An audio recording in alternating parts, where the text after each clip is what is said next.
Hello and welcome back to RageGamingVideos, and of course a new Elden Ring build video.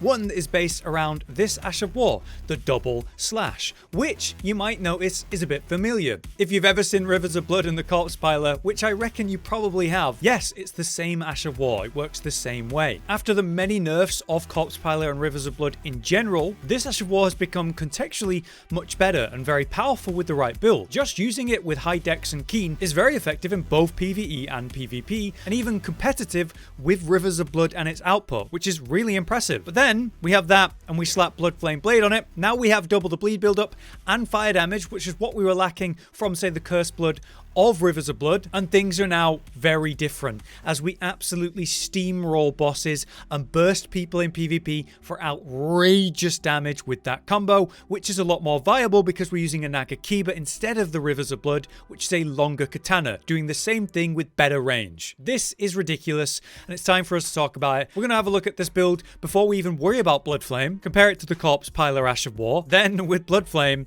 see how this is just ridiculous. First, for PvP, we have to acknowledge the Nagakiba as a weapon. It is just such an incredible weapon overall. A top tier dex pick, and so you're going to be able to rely on this thing alone. It's really long due to the size of it, so your attacks are actually going to reach further than people might expect, with a sort of phantom range aspect to it. It's got great scaling and A scaling for dex, so great base damage because of that. The katana moveset allows for an incredible standing combo, which is very vertical in nature, fast and efficient. And most of all, with the running attacks, the running light is a nice one because it comes out quick, but it has that really long range thrust on the running heavy, which is so good in all content, especially PvP, where people are not expecting the phantom range to just hit them. So it generates great pressure overall, even as a simple high dex weapon. Comparing it directly to just using Rivers of Blood as a katana, this is just going to perform way better. It hits harder and it hits from further away. But what about the Ash? What about Corpse Piler compared to double slash? So we got the same attack pattern and timing as the Corpse Piler, but we don't have the Cursed Blood aspect improving its range. So it makes up for that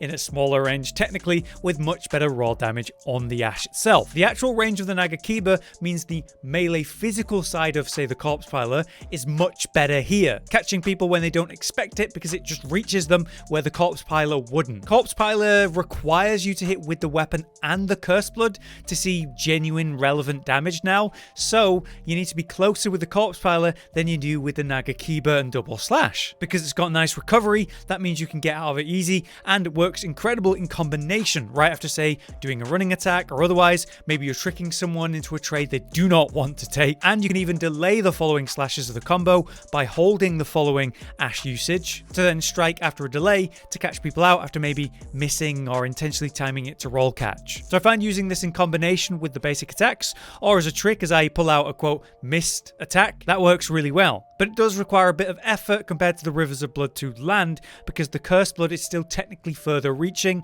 just deals very little damage now. Both Ashes and double slash and Corpse Piler aren't ones that have like hyper armor to protect them, so you want to run the most poison in your setup that is possible. I'm also running Swarm of Flies as a utility for PvP specifically, helping me pressure casters or interrupt them, or work in combination with like a joint attack. This is a top tier incantation for PvP in general, especially if you're running any bleed or bleed benefiting equipment. Just the pressure it creates, even if you're low arcane like we are here, is so good because even if it's not going to build that much status or do that much damage per tick, only when it really pops, people seem to treat it like a real threat. And in those pick your poison trades where you do a joint attack, they often pick to be hit by your weapon for some reason, which I never understand, but it works, and so it's a great incantation for that. But now it's time to just talk about when we put Bloodflame Blade on the weapon, and now it becomes truly the make your own Rivers of Blood, and the damage, as you can see, is ridiculous. That was like 1,900 on that guy. If we were able to just get the full combo off in PvP, that's outrageous. So everything I've just said, right? But then it's just better. Like, you've got way more bleed build,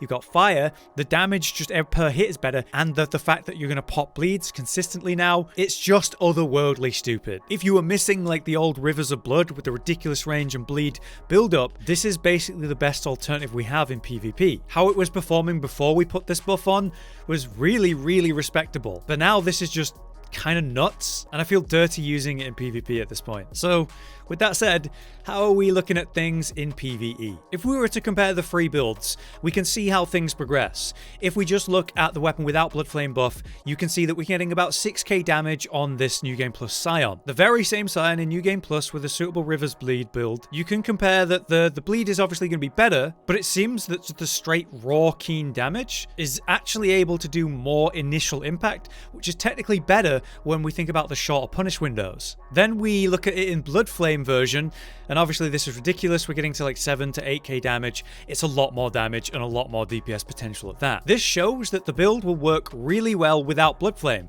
such as when you're dealing with an enemy that is immune or resistant to bleed, like some of the endgame bosses. This build will work arguably better than the Rivers build ever did against those bleed resistant or immune enemies. And you got to think that in the DLC, surely bosses will be resistant to bleeding because of how popular it was in original Elden Ring. This could be a really good build with that in mind. Time for us to explain the build then, which is honestly pretty simple to set up. It's quite a straightforward build. We're of course using the Keen Nagakiba to improve our dex scaling, which is at A, leaving our Bloodlust build-up at 45, but that's still very nice for baseline. We're using the / Ash of War, of course, the basis of this build, and we're mixing this with a 0 weight seal to help us get as much poise in the build. And obviously, since we've got a tiny bit of arcane, this arcane seal is the one we pick. For armor, this is an important choice. Obviously, we're running the White Mask as always with any bleed build to improve our attack power when a bleed occurs, but it's the other pieces that really matter. Now, I've gone for the White Reed armor for sort of fashion purposes, but it actually has the highest poise that I can get for its weight, as well as the Tree Sentinel gloves and boots, because again, these offer the most poise for its weight,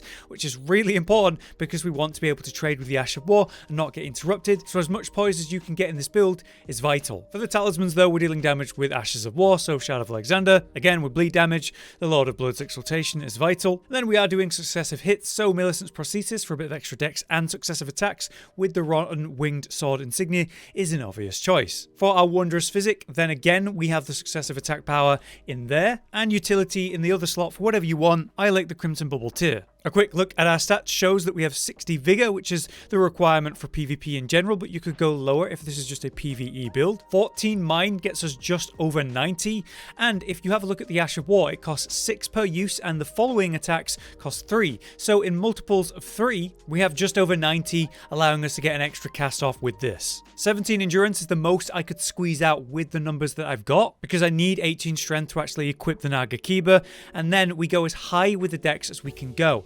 Ideally, you want 75 Dex, which will push you to 80 at that sort of soft cap, but I dropped myself down to 70, being buffed up to 75, to allow for some extra points in Endurance. Our Faith is 25, again for the buffing incantations, and Arcane is 16 to allow for the Swarm of Flies. If you were to drop that, then you could get a bit more Endurance, or maybe some more Dexterity. And there you have it. That is our overview of the build, and this make-your-own Rivers of Blood situation we've got going on. It's honestly very impressive how effective this is. The raw DPS potential once we get everything going is really comparable to original Rivers of Blood, is it not? Like one full combo of Corpse Piler would kill an enemy, and now one full combo of this double slash, that'll kill an enemy. But I think it's pretty undeniable that this is a more effective current version of that Corpse Piler Ash of War. Let us know what you think about the build, and if you've been missing Rivers of Blood, here is an alternative for you, I guess. For now though, I've been Hollow, you've been you, thanks for watching, we'll see you next time.